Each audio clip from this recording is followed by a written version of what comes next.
the continued stay of or discharge of Engineer Lico Ben's function as the general manager. So unless the chairman and the members of the committee will give me the indulgence of reading the briefer, which we already have forwarded in advance to the good senator. Go ahead, Madam Rosan Rosero Lee. Go ahead. Yes, thank you, sir, if I may. In a letter dated August 15, 2022, under the signature of our administrator, Emmanuel P. Wanesa, we have stated therein that the letter pertains to the request to be apprised on the issues of Beneco or the Benguet Electric Cooperative Incorporated. The National Electrification Administration, together with the Cooperative Development Authority or the CDA, issued a joint statement encouraging the public to recognize and transact with Attorney Ana Maria Paz Rafael. While the NEA is mindful of the pending cases where the legality of the appointment of Attorney Rafael is being questioned, it is adamant in its position that the appointment of Attorney Rafael is valid and binding unless otherwise declared by the court.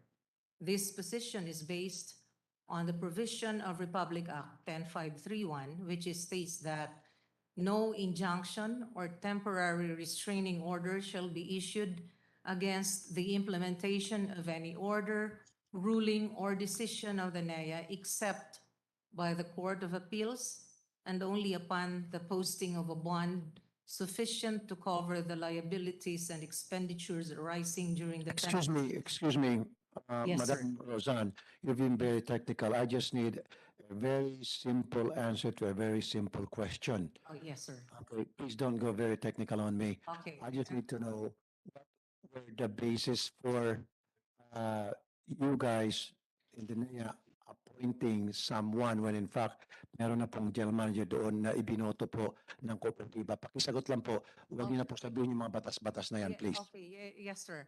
Sabi niyo lang po, ano pong basihan? Huwag niyo Yes. tayong magbigay ng mga batas. Okay. Yes lang. Thank you, Parang Mr. problema, Senator.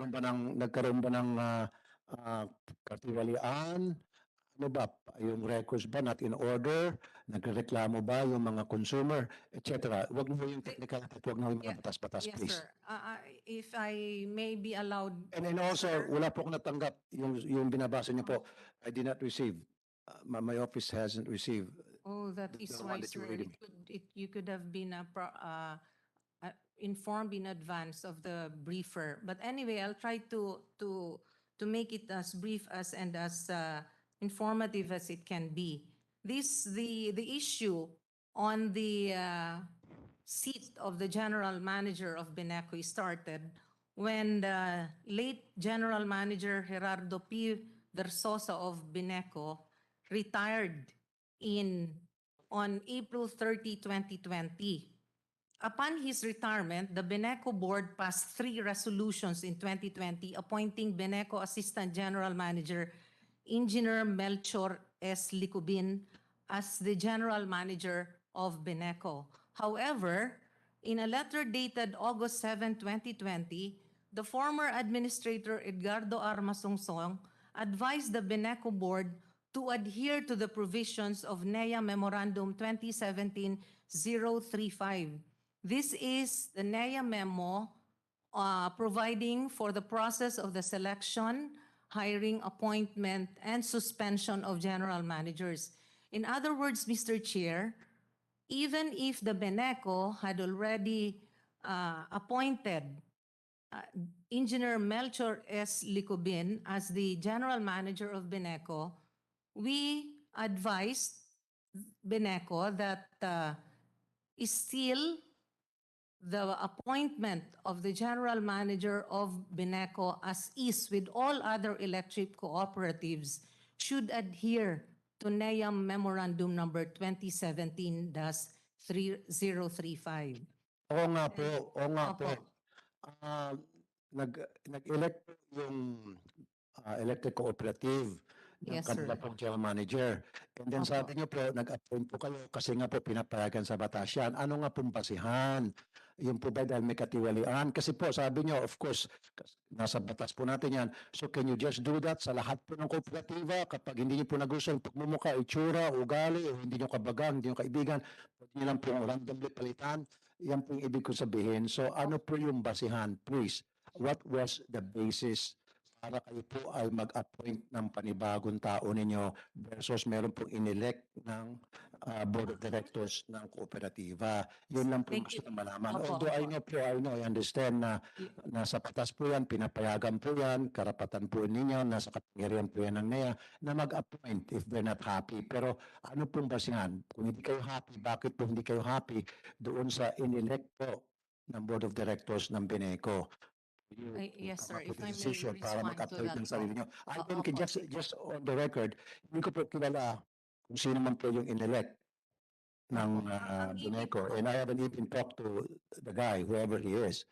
And I haven't even talked to the person dun sa kapoint lang. Oh, I'm sorry, I would like to take that back.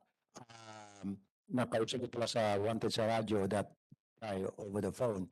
Although medyo limited lang po yung mga binigay niya sa aking answers. Pero I just want clarification because these are the things na marami po nagtatanong sa akin. Kasi once we aired that sa radio program ko, I got tons of comments from netizens and they want clarification. Yun lang po yun, ma'am. Please, yes, ma'am. yes, Simple we answer, understand. simple question needs simple answer, please. Yes, sir, if I may, sir. Ang ibig po kasi naming sabihin, sir, despite po, sir, na nag-appoint na ang Beneco Board ng kanilang general manager, ipinaalam po namin sa kanila na kailangan pong dumaan sa proseso. At ano po yung Hindi- proseso? Yun pong nasa NEA Memorandum number 2017-035. Wala pong electric cooperative na nagkaroon ng general manager na hindi po dumaan sa proseso under ng NEA Memorandum 2017-035. Okay, so what you're saying is hindi dumaan po sa proseso itong pag-elect ng Bineco doon po sa general manager nila na kanila pong iniluklok. Is that what you're saying? Hindi po dumaan sa proseso? Like sa other cooperative na dumaan sa proseso kaya hindi po nakialam yung NEA? Nung pong nilabas ng Bineco yung kanilang board resolution appointing Engineer Licuben as the General Manager of Beneco, hindi pa po yun dumaan sa proseso ng NEA Memo 2017-035. Okay. Kaya nga po, sinulatan po ng NEA ang Bineco na yung NEA cannot act on the board resolution of Bineco appointing Engineer Licuben as the general manager because his appointment should go through the process as provided under NEA Memo 2017-035 po. I'm sorry, I don't have that 2017 memo, ma'am, but can you tell me what's in it? What's in 2017? What does it say? The NEA Memo 2017-035 is the revised policy on the selection, hiring, termination of service suspension for general managers of electric cooperatives. Dito po, Mr. Chair, nakasaad ang proseso po ng select sa pag-qualify at ang eventual appointment po ng general managers ng lahat po ng electric cooperatives. So ano po yung hindi nasunod po sa pag-select kay Engineer Lucubin ng Board of Directors ng Bineco? I'm sorry, ma'am, parang umikot-ikot na tayo. I think we were taking too much time on this very issue. Yes, sir. Ma'am, kasi ang kailangan ko lang po simple question answer eh. Ano nga Opo. po yung pagkukulang nitong Board of Directors ng Bineco para makialam po ang NEA para sabihin na per 2017-035 kami po yung mag-a-appoint kasi hindi kami sumunod sa proseso. Ano nga po yung mga hindi nasunod na proseso, ma'am? Kaya nga po, nung pinadala na po sila ng sulat ng NEA na kailangan pong sumunod sa proseso under NEA 2017-035, nag-submit na po si Engineer Licuben sa proseso. Ano nga He po yung proseso? submitted to Ma'am, the- ano nga po yung, madam, ano nga po yung proseso? Yun ho, hindi sinasubject po yan sa IQ, ah, EQ examination, sinasubject po Yan sa po yun. Kasi ang background tagal niyo po, ma'am, investigation. pinaikot-ikot niyo po ako. Yun, yung process is because hindi siya nag ng EQ exam, IQ exam, etc. Yun lang po yun eh. Iniikot-ikot niyo ako. 2017, revised 2017, memo 035. Yun lang po yun. So, may problema po sa IQ. Itong si Angelo ko doon, so mababa yung kanyang IQ, hindi siya pumasa. And then itong si, at the same time, yung kanyang EQ mababa din. So, ibig sabihin, he's not qualified because of that. Naglagay kayo sa NAIA. Madali naman ako makaintindi. Yun lang po yung gusto ko malaman. Yes po, in So, other you're words saying na po, itong si Lico din, yung kanyang IQ. ito po, kaya nga po, we are so sorry sir that hindi po ninyo natanggap yung pinadala namin sa inyo so that you could have had at least an advance info po on the Ma'am, process. kasi you're being technical on me. Kasi itong mga netizens, yung mga followers ko, yung mga listeners ko, yung mga viewers ko, there are people na hindi masyado nakakaintindi ng technical. All they need is a simple answer. At binigyan nyo, simple answer to a simple question. Yun na po, binigyan nyo sa akin. Okay, then tatahimik na po ako. So, sa inyo pong palagay, hindi po pumasa itong si Angel Cubin dahil sa IQ test at EQ test. Yun lang Hindi po po yun. ganun. Okay. Kasi binanggit niyo po, If I IQ, may EQ. respond po, although it would be hard po na hindi ho po sana, we would have wanted po na sana ho makita niyo po talaga ang chronology. But just to address po immediately yung question ninyo. In other words po, after the final interview that was conducted by the board of the NEA board administrators, si Attorney Rafael po ang in-endorse nila for the general manager of Bineco. And as per the opinion po of the Office of the Government Corporate Counsel, sinabi po ng OGCC na na-disqualify po si Engineer Licuben because he failed to to relinquish his position as OIC, which is provided po under NEA Memorandum 2017-035. And then the NEA Board of Administrators, after receiving po the board resolution of Bineco rejecting the NEA board resolution endorsing Attorney Rafael, NEA board passed a resolution appointing Attorney Rafael to the position. And this is exactly po now the subject of a pending Court of Appeals case which Engineer Licuben brought before the Court of Appeals, Mr. Chair. Okay, thank you. Last na lang po, ma'am.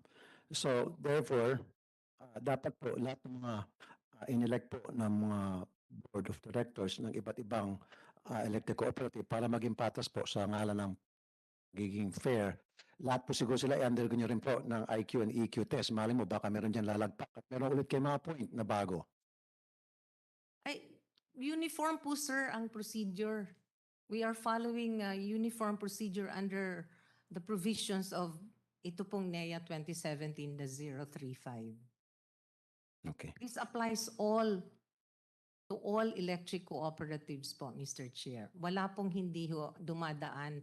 Lahat ho ng general managers ng 121 electric cooperatives in the country ay dumaan po sa proseso as provided under NEA 2017-035 po. Okay. Thank you for that clarification. Mr. Chair, Ma'am, go ahead. Mr. Chair, Senator just to Williams, yeah.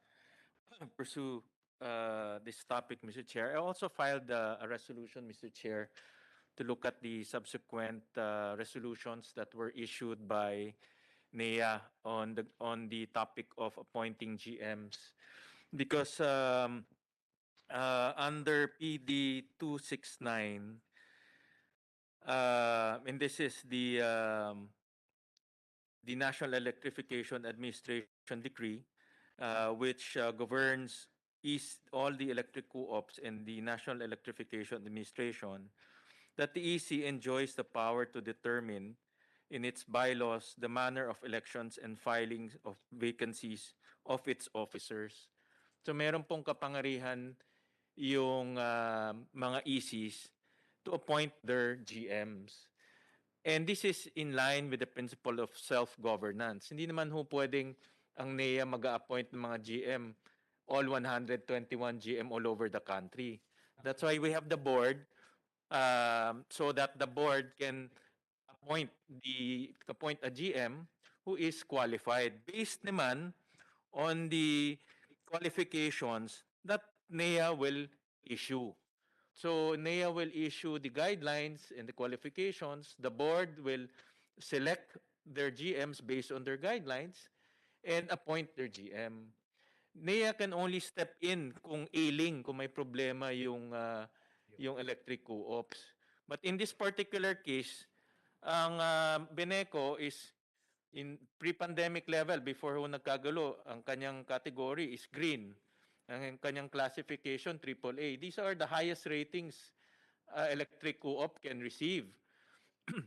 So that's why marami hong nagulat, marami ring mga member consumer owners nagalit because maganda naman yung patakbo pero nag-appoint ng GM na galing ho sa ibang lugar.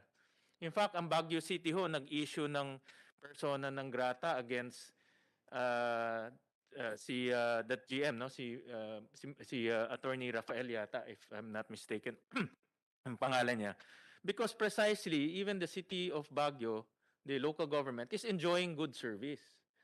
So that's why, Mr. Chair, we have to pursue this because this will affect also the other electric co-ops who will be selecting their GMs in the future. Hindi naman ho pwedeng na lahat ng general manager manggagaling sa Metro Manila at magmamanage ng co-op sa probinsya because the co-ops will know better. Sila, taga doon sila eh. No? Mr. Chair. I agree with you, Senator Gatchalian.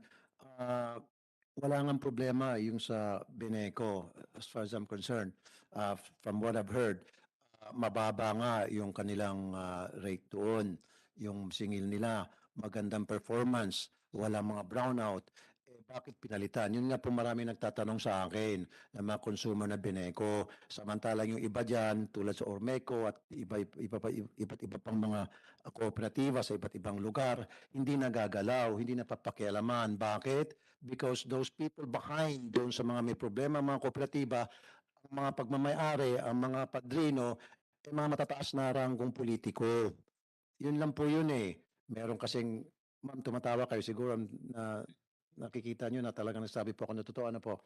Yun nga po, hindi nagagalaw kasi po ang padrino, mataas na government official, makapangyarihan.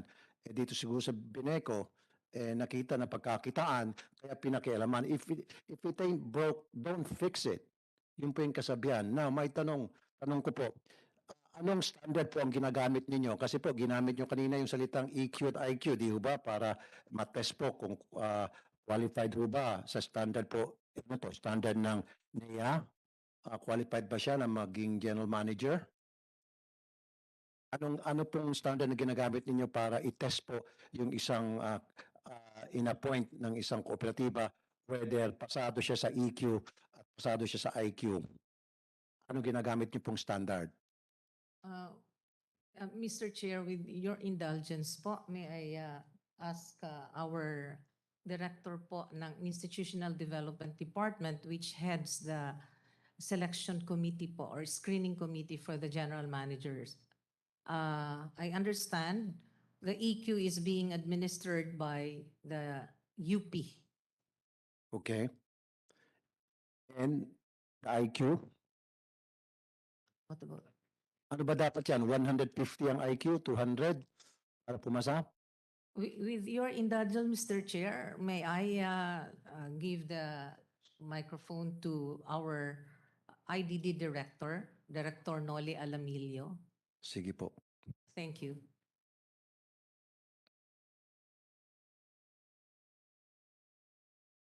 Good afternoon, Your Honors.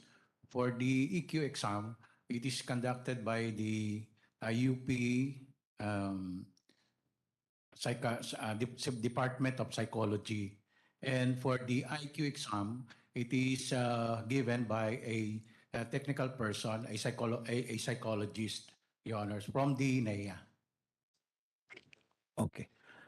Now, this EQ and IQ exam that are being given doon po sa mga general manager ng iba't ibang kooperatiba, lahat ba ito across the board o namimili lang kayo o random lang po yung ginagawa nyo kung sino po yung kailangan ma-screen ninyo at dumaan dito sa prosesong ito? Lahat po ba o selective?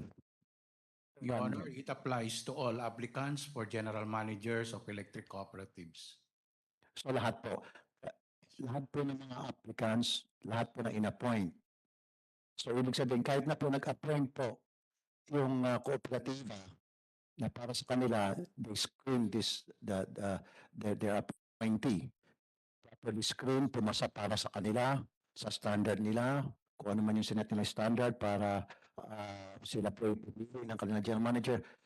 So, kung hindi po pumasa sa IQ at EQ, exam ninyo, bagsak pa rin. Dito po tayo nagkakaproblema sir So, useless pala. So, dapat, ang mga appointees dapat na mga kooperatiba, remit na lang po sa NEA. Huwag na lang po sa mga board of directors kasi anytime kahit na pumasa na po dito sa mga board of directors ng mga cooperatives, pwede naman po siyang ibagsak. Pwede siyang bumagsak o ibagsak sa NEA exam. Pwedeng sabihin lang na hindi ka pumasa sa EQ, hindi ka pumasa sa IQ. Just for that reason. So, tinanggalan niya po in a way autonomy dating po sa selection process. Ito pong mga kooperatiba. Because the final say pala is really from you guys, not from the directors. Do you follow me so far? Sir? Mr. Chair, if I may. Go ahead, Senator Bato de la Rosa. Yes, sir. I just would like to Acknowledge. mag-interject lang ako dahil I have to preside the hearing sa kabilang room, alauna. Sige, Um, Senator. Gusto ko lang masingit, Mr. Chair, kung yung memorandum circular ng NEA na yon ay sa tingin ko masyadong micromanaging the electric cooperatives. Pag ganun na sila pa dito sa taas ang pipili kung sinong magiging GM doon sa baba. Parang, it runs counter to our, yung trend natin na local autonomy doon sa baba, ay binababa na devolution of powers tayo. Sa kanila naman, kabaligtaran, hinihila pataas yung power sa baba. So, parang you're not giving them the parang hindi na marunong mag-isip itong mga kooperatiba na ito. Tayo na ma-micromanage nito. Parang yan na nakikita ko. That's all, Mr. Chair. Dahil kung alam niyo kung talagang ganun yan, mas mahirap pala maging isang general manager ng electric cooperative kaysa maging senador. Kaya dadaan ka sa butas ng karayom, yung pag may EQ pa, may IQ test pa. Well, I appreciate that, for purposes of kung talagang ina-applyan sa lahat, I appreciate that. Pero yun nga lang, kung ganun talaga kaganda yung patakbo ng mga kooperatiba, bakit marami pang nakakalusot ng mga questionable deals, Mr. Chair, which will be unraveled later pag tayong itong committee na ito will tackle the privilege speech delivered by our Senate President, yung problema natin sa napakataas na presyo ng kuryente ngayon doon sa Mindanao. At ito yung kagagawan ng mga, baka yung mga matataas na EQ level o matataas na IQ level ng mga managers kaya nagkaganito ito. That's all, Mr. Chair. Pasensya ka na, siningitan kita dahil mag-open ako doon sa kabila ng aking hearing. Thank you, Mr. Chair. Maraming salamat po sa inyo lahat. Thank you, Senator Bato de la Rosa, for that input. Thank you. Thank you very much. So, if I may add, dun po sa mga taga-NEA, it really doesn't make any sense. Binanggit na nga ni Senator de la Rosa, yung mas mahirap yung pala maging general manager ng isang kooperatiba kaysa maging senador. Kasi senador, once you're voted by the people, then you're in. Dito pala sa general manager ng NEA, binoto na siya ng mga board of directors who represents the consumers. Eh, hindi po pala pwede, kailangan po masapa sa EQ and IQ test ng NEA. And who the hell is NEA para mag-set sila ng ganong klaseng patakaran para harangin yung mga taong binoto na ng kooperatiba who represent one more time the consumers. So dapat yan yung isa sa mga batas. Siguro kung ano yung mga memorandum order, I have to look into that. I will change that. It has to be changed. I don't see any reason bakit yan ay patuloy na mamamayagpag. It doesn't make any sense. Wala pong common sense. Diyan po sa pinagsasabi ninyo, yung po mga memorandum na yan, wala pong common sense. I'm sorry. For me, it doesn't make sense for the end time.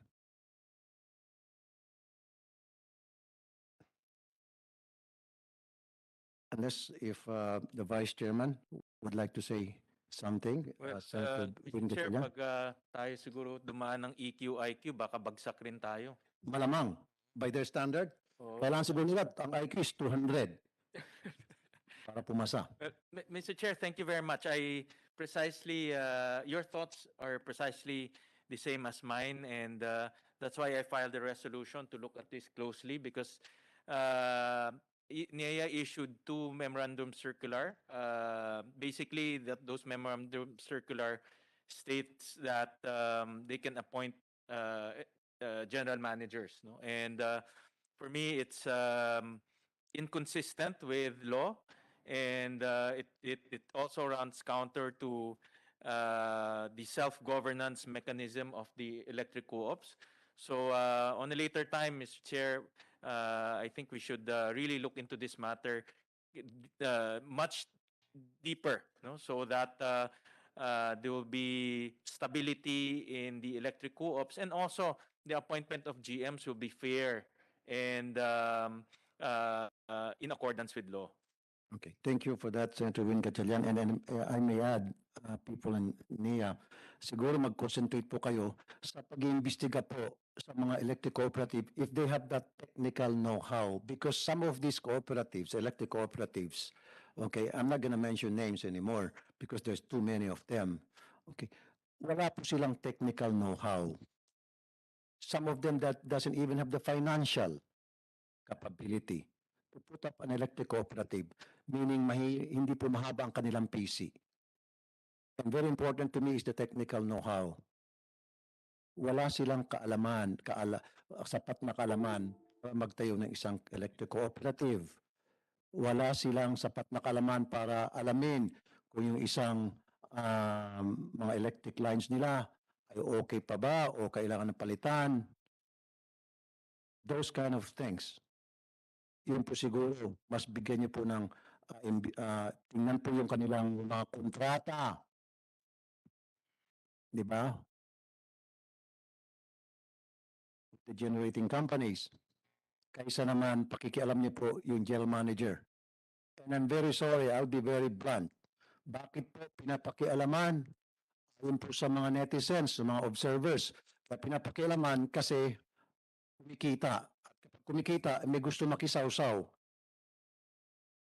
Diyan naman tayo kasi gustong pumatong. Itigil na po natin yan. Kawawa po yung mga consumer. Makialam po kayo kapag may problema po, ailing, sabi nga ni Senator Win Gatchalian. If the company is ailing, then that's the only time, and I see valid reason for you to come in and see how you fix the problem. Pero kung walang problema, it's making money, it's doing good, the operation is good, wag po pakialaman. Kasi pag pinakialaman niyo po, isa lang pong isipin ng taong bayan. Ang isipin nila, pinapakialaman niyo kasi gusto niyo makisawsaw. Yun lang po yun I'm sorry. Pero gustong kumita. May gusto magsaksak ng pera sa kanilang mga bulsa. Yun lang po yun I'm very sorry for the word. Yan naman tayo kaya wala nang katapusan na korupsyon Kaya nga nagkagewang-gewang yung mga electricity natin sa Pilipinas dahil sa korupsyon. Yung may mga problema, yung pakialaman nyo, yung palagi nagba-brown out, hindi na-handle na maayos, yung management, yun talaga dapat pakialaman nyo, hindi nyo kayong pakialaman. Paano? Baka mamaya, tadyakan lang kayo ng padrino ng mga yun Makakapangyarihan tao yung nasa likod pakialaman nyo, kung si governor nasa likod, hindi nabatukan pa kayo. Diba? O kung mga makapangyarihan tao nasa likod ng electric cooperative, hindi nyo kayang pakialaman yun. Pero yung walang Walang padrino, yung madaling pakialaman. Yun lang po. Again, I'm sorry. Okay, now let's move on. And I'd like to acknowledge, recognize the presence of Senator Coco Pimentel, Minority Leader by Hybrid. Senator Pimentel, would you like to make any manifestation? Wala na po, I'm here to listen. Thank you, Mr. Chairman. Okay, let us now proceed to the presentation. Thank you, Senator Pimentel. Let us now proceed to the presentation from the PNOC. Other people from the PNOC. Okay, President and CEO, Jesus Posadas. Mr. Posadas, sir, you have the floor, sir. Thank you, Mr. Chair, and members of the Senate Committee on Energy. Can we fix the audio of Mr. Posadas? Okay, we just lost Mr. Posadas. The PNOC has two subsidiaries, PNOC EC and PNOC RC. Our GOC I'm sorry, Mr. Posadas, we can't barely hear you. Mr. Posadas? Okay, environmental sustainability. if wala si Mr. Posadas, maybe we can have sabi si Attorney Irene. Pwede ba siya? Sam, Attorney Irene? Yes, sir, we're ready to present. Go ahead, Attorney Irene, go ahead. Go with your Um, presentation, Madam. Sir, I think they're still sharing their presentation. Can we start sharing ours? Go They ahead need po. to unshare, sir. They need to unshare. Okay. Then,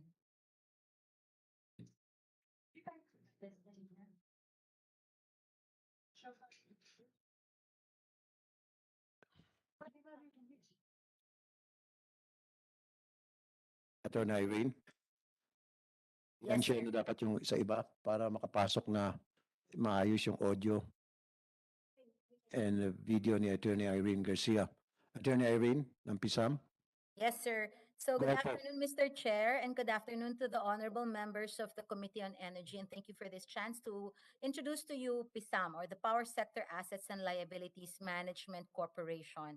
So the presentation outline will basically cover the mandates under Republic Act 9136, or the EPIRA. And then I will mention to you the assets and liabilities that were moved to PISAM from National Power Corporation, and then our accomplishments vis-a-vis the mandates. So let me start by sharing with you the three main mandates po of PISAM. So the first one is to take ownership of all existing power and non-power assets of the National Power Corporation, except po for the SPUG, or the Small Power Utility Group. So together with the transfer of the assets from NPC to PISAM, they also transferred the liabilities po, which is related to our second mandate. We need to we need to handle the orderly sale, disposition, and privatization of all these assets for the purpose of liquidating all the liabilities that we absorbed in an optimal manner. And then the third mandate is to act as the administrator of the Universal Charge Fund, which was created by virtue of EPIRA. So PISAM is quite unique because we have a limited corporate life. We only have 25 years, and our 25 years will end this June 2026. At the end of PISAM's corporate life, we have to transfer to the national government whatever would be the remaining assets and liabilities. So the next slide will show you, sir, what are the assets and liabilities that got transferred to PISAM. So there are power plants, decommission plants, IPP contracts that govern power plants, real estate assets, and receivables. Meanwhile, the liabilities, sir, which consist of principal debts and lease obligations, that would amount to around 1.24 trillion liabilities that got moved to PISAM. On top of that, there were other assorted liabilities that were moved to PISAM for us to pay. So in total po, aside from the 1.24 trillion, kasama din po may 318.4 billion na ipinasa sa PISAM for us to pay. Next slide. So in terms of the asset privatization, we have already privatized 32 power plants, 7 IPP contracts governing power plants, 5 decommissioned plants, and real property assets po. So this is the figure, and including po the transmission asset of the Philippines, that's actually owned by Transco, and Transco is a subsidiary of PISAM as provided for in EPIRA. In terms of privatization proceeds, we have collected so far 706.475 billion in collections, and we have additional collections we are continuing to collect from our IPPA agreements. Next slide. So this next slide, sir, shows you the remaining assets of PISAM. So on the left side are the operating plants of PISAM. We have the Kaseknan Hydroelectric Power Plant. We only own 60% of Kaseknan. The 40% is owned by the National Irrigation Administration. Meanwhile, we have the power plants in Mindanao, the Agus 1 and 2, in Lanao del Sur, Agus 4 and 5 in Lanao del Norte, Agus 6 and 7 in Iligan City, and the Pulangi Hydroelectric Power Plant in Bukidnon. So on the right side of this slide, it shows you the remaining IPP contracts. Yung naiwan po would be CBK. It is covered by a build, rehabilitate, operate, and transfer agreement with CBK PLC up to Feb 2026. The Mindanao Coal, which is covered by a build, operate, transfer agreement with Stayag State Power up to July 2031. And the last one under the IPP column is the Mindanao 2 Geothermal or Mount Apo. But this one we are not going to privatize because this is a build, operate, own arrangement with EDC. So the government will not end up owning that. Next slide. So this next slide shows you basically po yung financial obligations na inabsorb namin which we are paying. So from a high of 1.24 trillion, we have so far paid the liabilities, and it is now down to 355.9 billion. And the 355.9 billion consists of 272.9 billion in debts and 83 billion in IPP lease obligations. So far po, we have settled or paid 772.2 in debts, 678.9 in IPP lease obligations, and borrowing costs and interest charges of 426.2 for a total of 1.877 trillion. Okay, next slide. This next slide shows you, again, more details about the remaining financial obligations. We are at 355.88 billion as of middle of this year. The currency mix of the liabilities of PISAM is also shown in this slide. 56% is in US dollars, 40% in Philippine pesos, and 4% in Japanese yen. So, next slide, please. So our last mandate is on the universal charge. So we are the administrator of the universal charge, but they don't all go to PISAM. So the UCME goes to NPC. The UCME Red Sea goes to renewable energy developers. The universal charge for EC is zero now. We don't collect that anymore. But previously, when it was being collected, it would go to NPC SPAG. And then we have the universal charge for stranded contract cost, which goes to PISAM. But it is currently at zero. We are no longer collecting that. You won't see that in the bill, in your electricity bill. And what remains now po is the universal charge for stranded debts, which is at 4.28 cents per kilowatt hour. That is an imposition approved by ERC prior to the Murang Kuryente Act. Next slide, please. So basically, sir, this last slide shows the priority areas in conjunction with the mandates of PISAM. For our asset privatization, we will start with Kaseknan and CBK already for this year, but will end next year. We will also be disposing real estate assets. We will continue to collect receivables, which we absorb from NPC. We will proceed with our selling of energy for the remaining power plants. We will fund the operations of the remaining power plants. We will work with the DOE and DOF on the rehabilitation of Agus and Pulangi. We will continue with our tariff filings with the ERC. And for the financial obligations for this year po, may magmamature tayo na 89.2 billion in financial obligations, which we will pay. And then yung borrowing cost po of around 10 billion. And then we have the universal charge. We will continue to collect that. And of course, we will start planning for the winding down of PISAM's operations because our life will end in June 2026. So that's my last slide, Mr. Chair. Okay, ma'am, when you transfer your assets to the national government, what will be the practical consequence of this? Sir, it would be dependent on the nature of the asset. Like if there is a decision for us to not privatize and to keep the Agus Pulangi, um, it has to go to the hands of an agency that could continue to operate it. Perhaps not the national government, maybe either one of the power companies that would be identified by the DOE.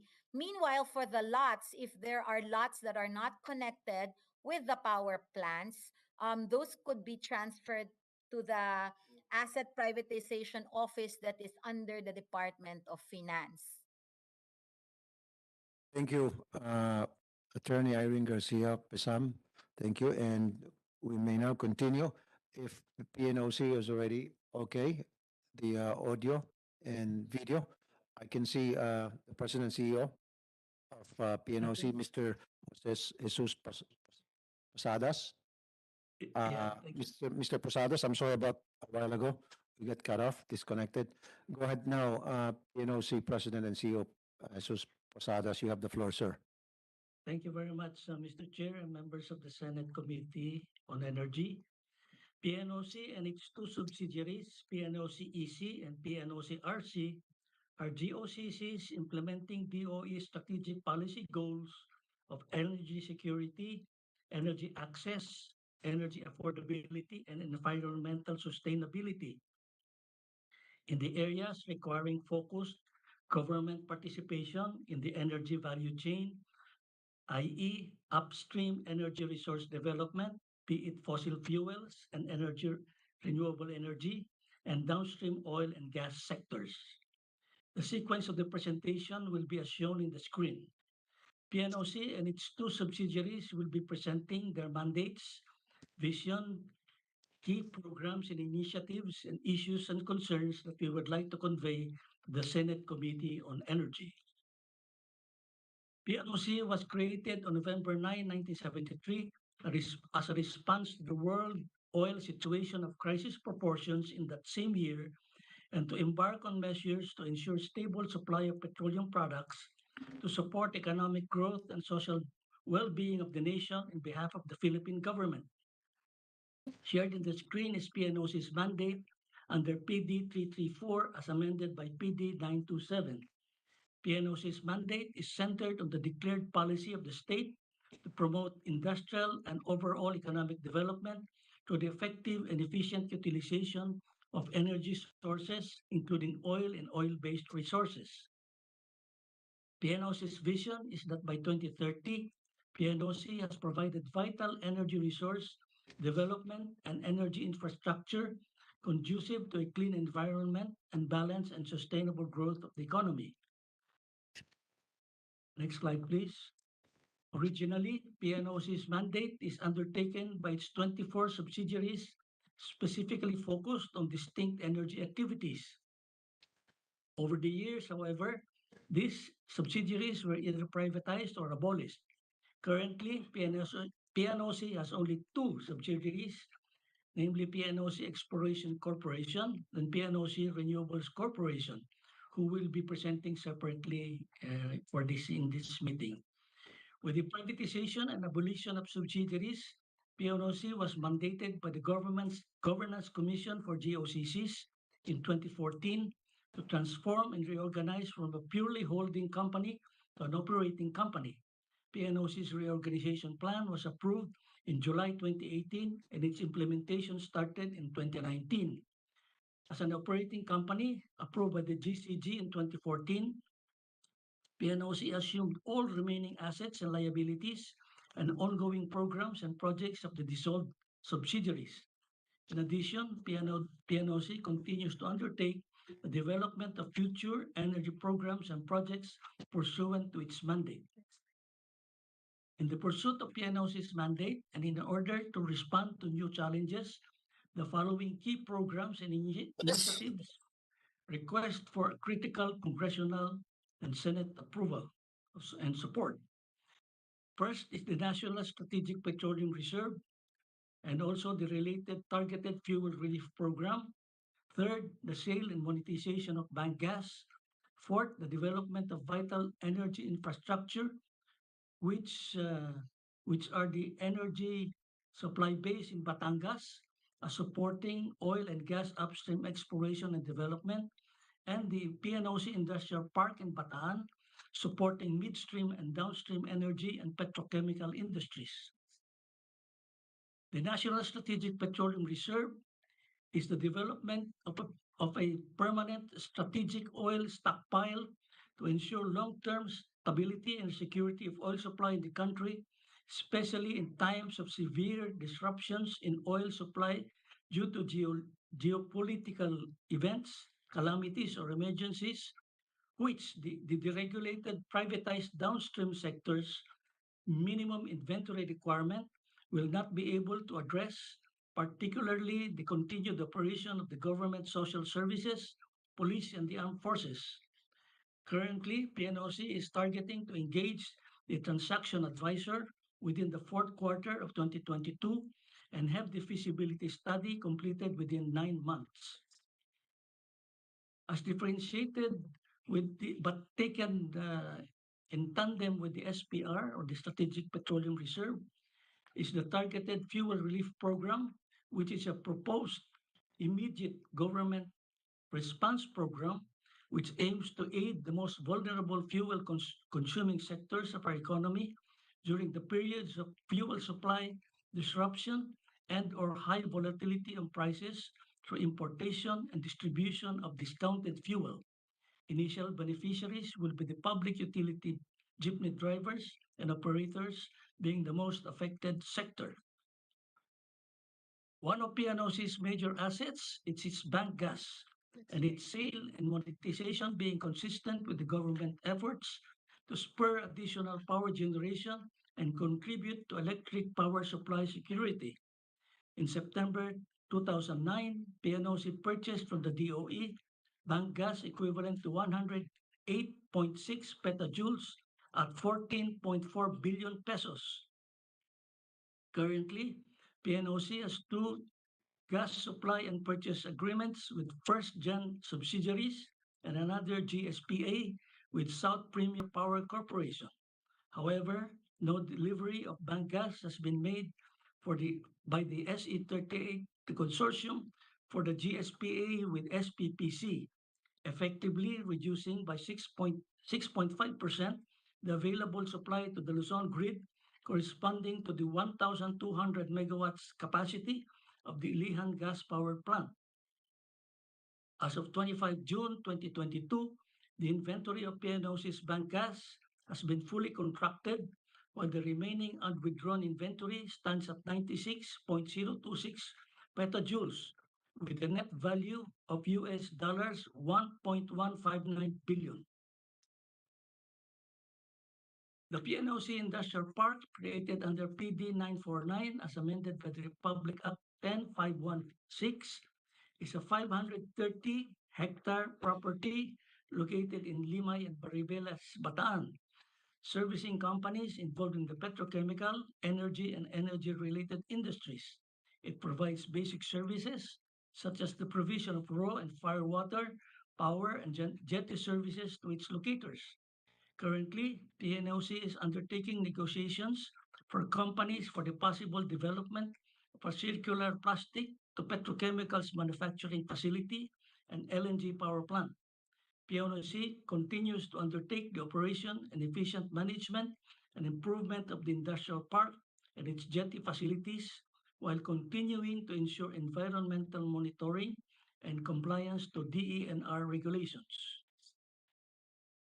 Last but not least, the PNOC Energy Supply Base, created under Letter of Instruction number 563, series of 1977, to provide support and logistical facilities for onshore and offshore exploration activities in petroleum and other energy-related fields, is located in a 19.2-hectare property in Mabini, Batangas.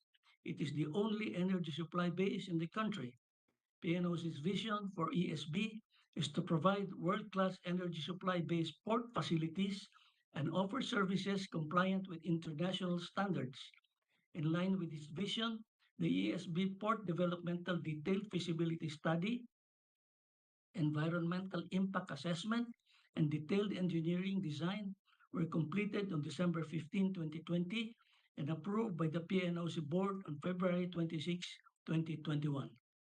That ends our presentation, Mr. Chair. Thank you very much. Thank you, PNOC President and CEO, Mr. Posadas. I just have one question, sir. With the current fluctuation of price of oil in the world market, and obviously there's a crisis ongoing, how can we as legislators, as far as you're concerned, come up with laws that would help in trying to stop or minimize the fluctuation of oil prices? Thank you, Mr. Chair.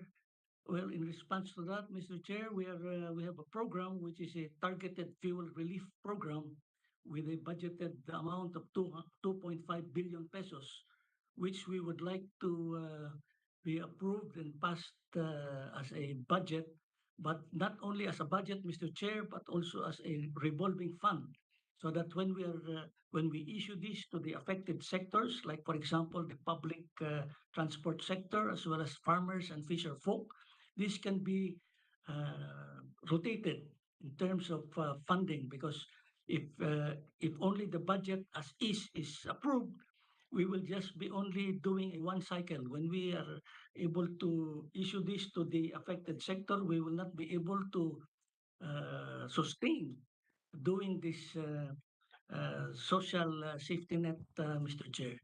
So we would really request the Senate Committee on Energy support for this particular targeted fuel relief program as an immediate program to help the most affected sectors. The other program that we have, Mr. Chair, is also our Strategic Petroleum Reserve, which is a long-term program that we would like to establish so that when there are severe oil supply disruption, like for example, which has happened when the Saudi Arabia facilities were attacked, drone attack in 2019, and or even disruptions in the oil supply, maybe blockage in the sea lanes, we will have a strategic petroleum reserve which will address more severe disruptions, Mr. Chair. Thank you very much. Okay. Thank you for your input, PNOC President and CEO, Jesus Posada. Thank you, sir. And okay, we can move on. And I can see Senator Coco Pimentel is being recognized. Senator Coco. Thank you, Mr. Chairman. Is now the time to ask questions about... Go ahead. Yes, Senator Pimentel, you can ask I can, parang questions. follow up din po ito sa tanong ninyo kanina kasi Si Mr. Posadas gave a presentation.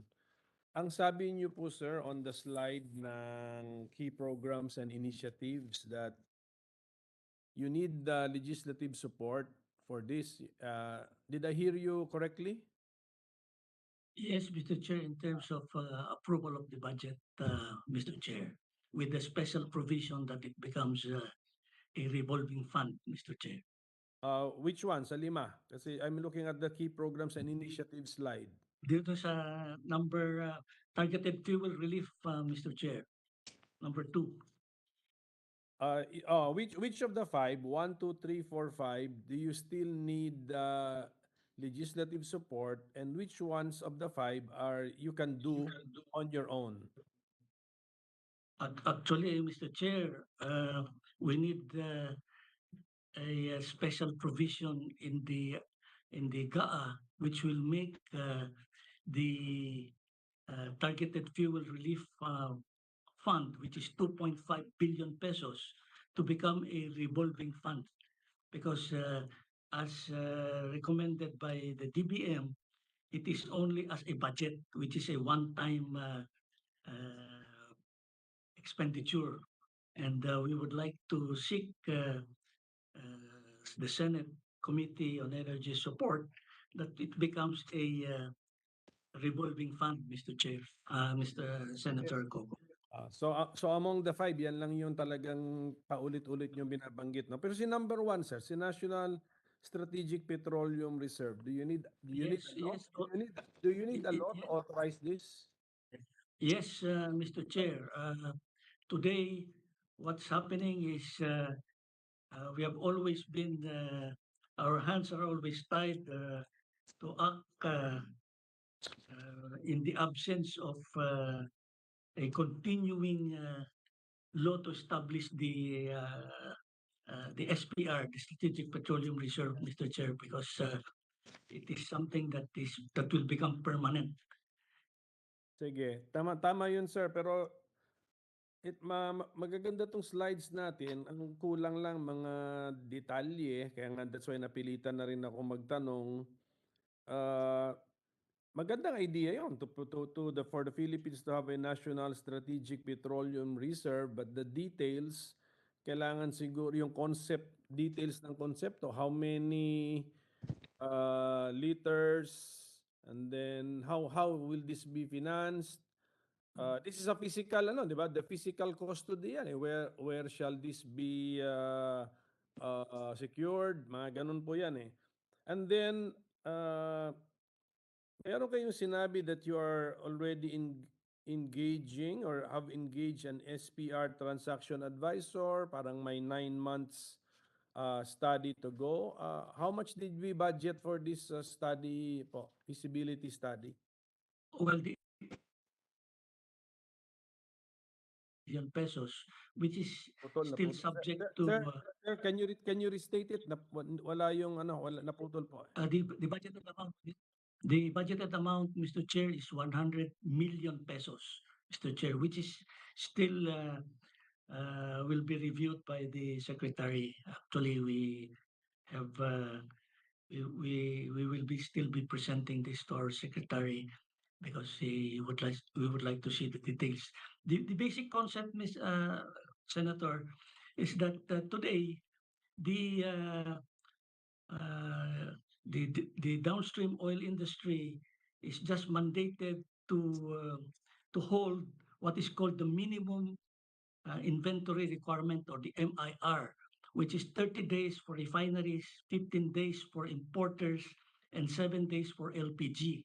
What we're thinking is over and above what the private sector is mandated as a minimum to hold, government should be in a position to address a severe oil disruption that is over and above the what is mandated as a minimum inventory requirement, Mr. Chair, Mr. Senator Coco.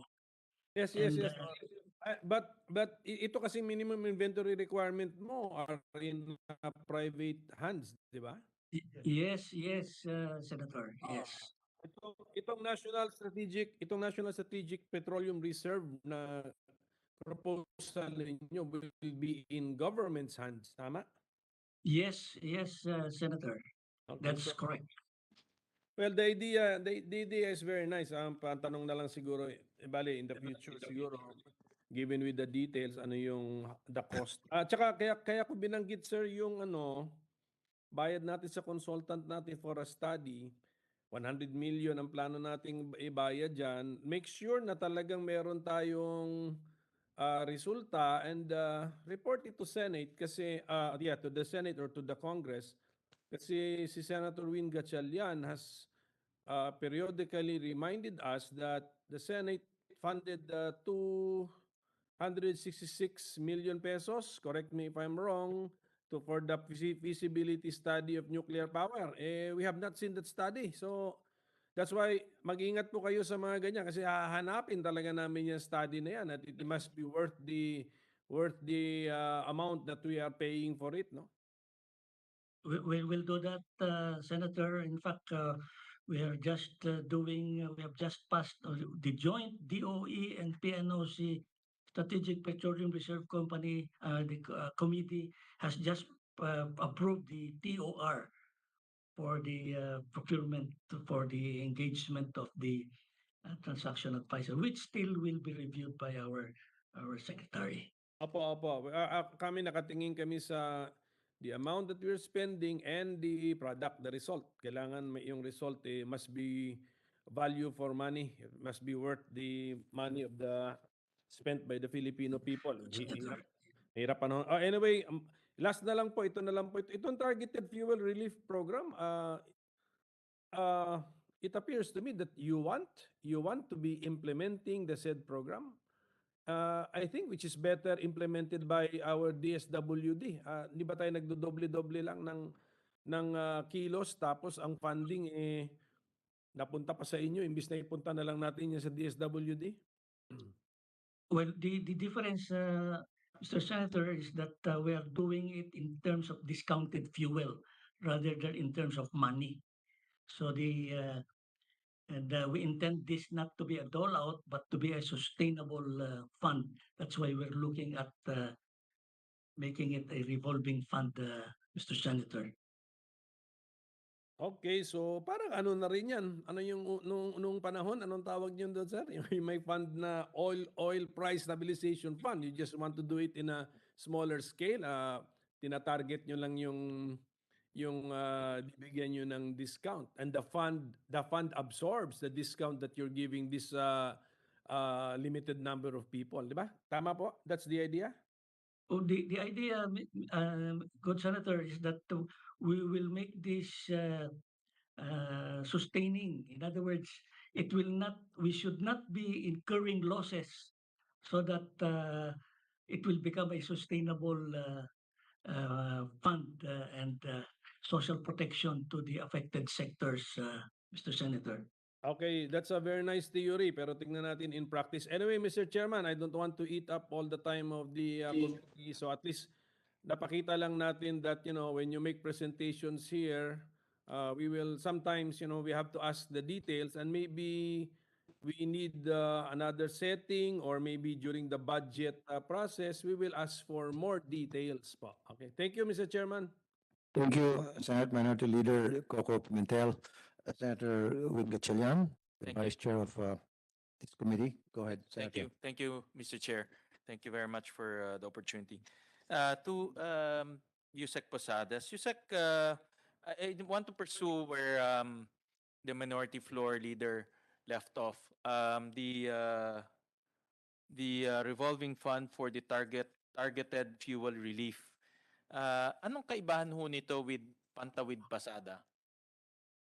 Well, the difference, good Senator, is that we are doing this in terms of discounted fuel rather than money. So the whole idea is for us to be able to provide a sustainable social protection to the affected sector, like, for example, public transport and the farmers and fisher folks that will be identified by the DA, for example, Mr. Chair, good Senator. So Yusek, government will buy the fuel and sell it at a discount. Is that how the mechanism will work? Yes, yes, sir. We intend to buy this during the bear months or the bear periods in the cycle in the fuel pricing cycle. Just like, for example, if we were already prepared at that time when COVID struck and the price, we were even being paid to just get the fuel. So that would have been a very good time for government to have gotten the inventory so that when, for example, what had happened after the Ukraine-Russia war, all the prices flew. And that would have been a very good opportunity for uh, giving good discounted fuels, good Senator. How will this be distributed to the motorist? Um, how do you plan to distribute it? Yeah, we will be designating specific service stations, good Senator. In fact, there will be two modes of doing this.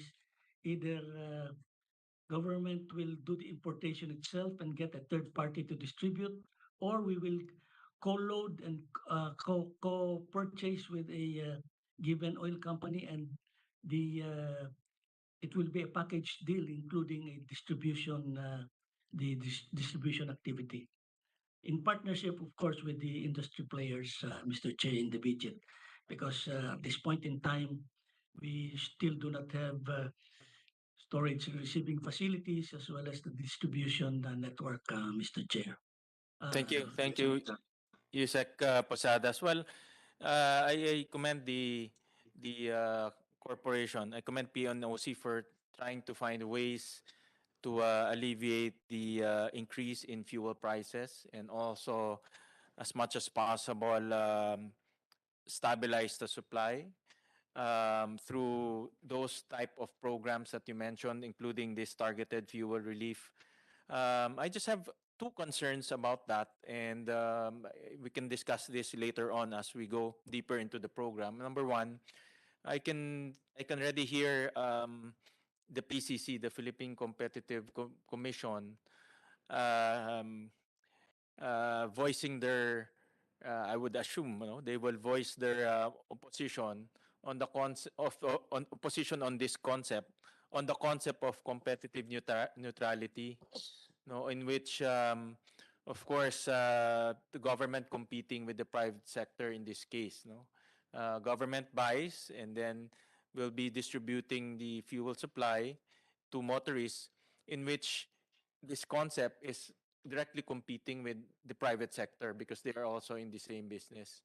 At the same time, and I know the chairman is also passionate about this, is corruption. No? Whenever government buys, alam naman natin may nangyayari dyan. No? So, would like to also voice out that opinion and put that on record because the whole reason why we deregulated the oil sector is precisely to do away with purchasing of oil by government, no? Because we all know what happened in the past, and that's why I just want to flag the um, the the the corporation on those two issues, and later on we can discuss safeguards on how to go about this. The other one, Mr. Chair, with your permission, is on the bank gas. And I saw in the presentation earlier that there were buyers of bank gas. And I read in the news report, I was actually reading now, that San Miguel also bought a piece of that bank gas, no? 70 petajoules, if I'm not mistaken, no? In the news report. But I don't see that in the. I saw it now, no. But what is the status of that, no? Of the purchase by San Miguel? I think this is SPPC. Um, Yes, good Senator.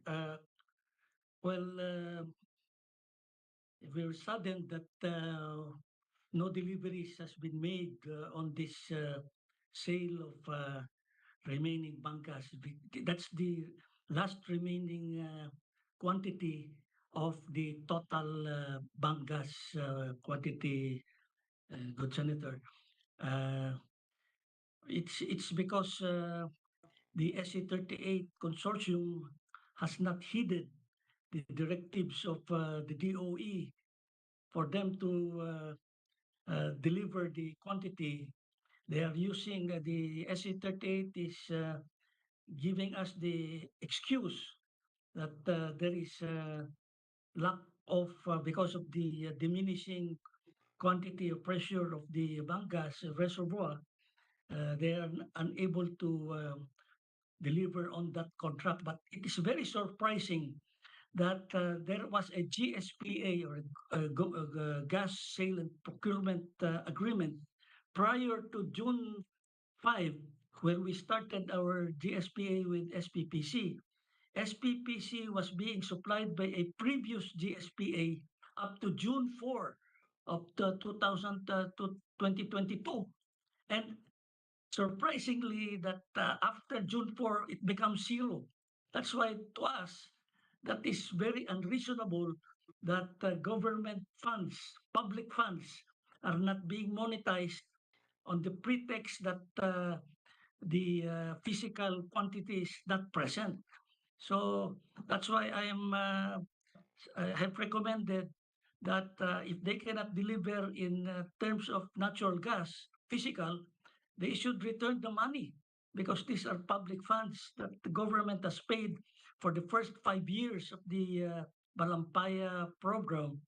Government share was not given to government because of the take or pay provision, but therefore uh, these government funds amounting to $1.159 billion should be monetized and not put to risk, good Senator. Yusek, the 70 petrojoules that PNOC sold, who owns the gas? PNOC owns the gas. So it's the Republic of the Philippines who owns the gas. Yes, Correct. we were transferred the gas from DOE, and we paid for it at 14.4 billion pesos, good Senator. And I saw in the news report the value of the sale is at $1.2 billion. Yes, So that yes, means $1.2 billion will go to the coffers of government. yes, So yes, how come the consortium in which PNOC is also part of it, no? You have a 10% equity on that or 10% participation on that. How come the consortium is not allowing the delivery? Eh, atin na ho yan eh. The Republic of the Philippines own that 70 petrojoules. So that's yes. $1.2 billion should go to the programs of the government. So the consortium is in violation of their contract, and they're violating a basic principle of fulfilling their mandate because they have to Yes, deliver that 70 petrojoules to us. yes. In fact, good Senator, PNOC-EC is the entity that has the 10% equity in the consortium.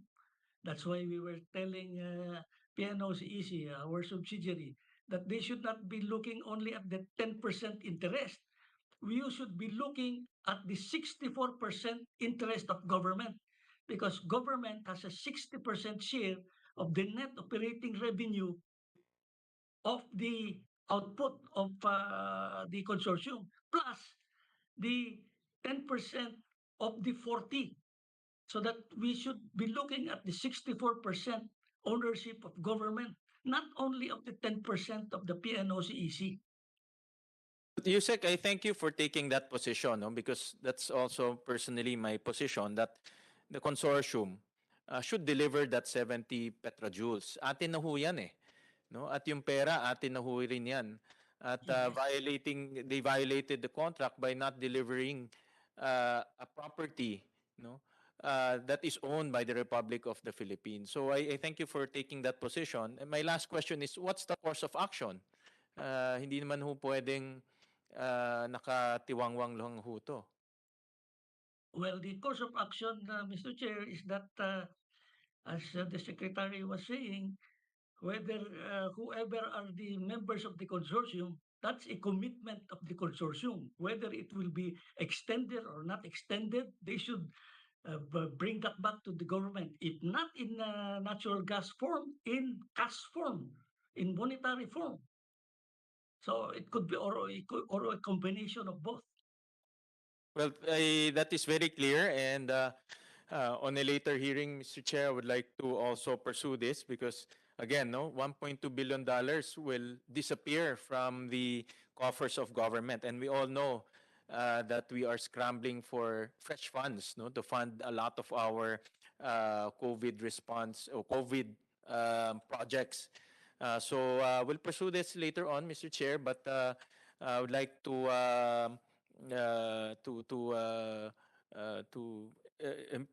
encourage the like to I'm telling the corporation PNOC to pursue this, no, because definitely the much needed funds will help a lot of programs, no, to be funded by government. So thank you, Mr. Chair. Thank you, Vice Chair, Committee on Energy, Senator Win Gatchalian. Thank you. And thank you, Yusek Jesus Posadas.